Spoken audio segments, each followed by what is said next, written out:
Nekat melawan petugas saat akan ditangkap dua pengemudi becak motor yang jadi tersangka kasus pencurian barang elektronik dan barang berharga lainnya akhirnya dihadiahi timah panas.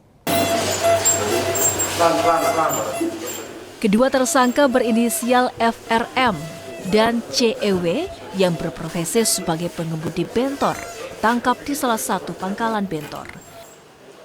Kedua tersangka dilumpuhkan dengan timah panas karena berupaya melawan saat akan ditangkap. Aksi pencurian yang dilakukan hampir setahun lalu. Tersangka telah menjalankan aksinya di 15 lokasi. Sebelum beraksi, tersangka mengamati rumah yang menjadi target. Beberapa korbannya merupakan penumpang dari kedua tersangka. Kasus ini terungkap atas adanya laporan masyarakat yang menjadi korban pencurian. Modusnya sama-sama sebagai tukang bentor. Jadi mereka keliling-keliling sambil memantau situasi. Begitu ada rumah kosong, beraksi. Tapi pada saat beraksi, yang tersangka yang inisial CEW ini yang bertindak sebagai jokinya. Sedangkan FRM yang melakukan pembongkaran.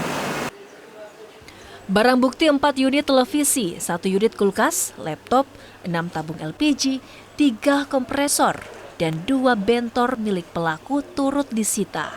Sementara puluhan barang curian lainnya sudah terjual dan hasilnya digunakan untuk berfoya-foya.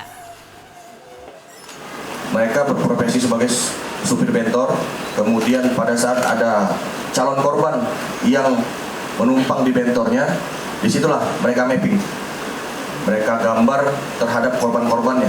Artinya mereka juga setelah mengantarkan korban ke rumah, mereka langsung melakukan pengamatan terhadap calon korbannya.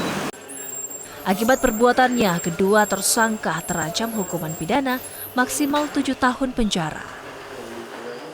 Kris Kamisma, Kompas TV, Bone Bolango, Gorontalo.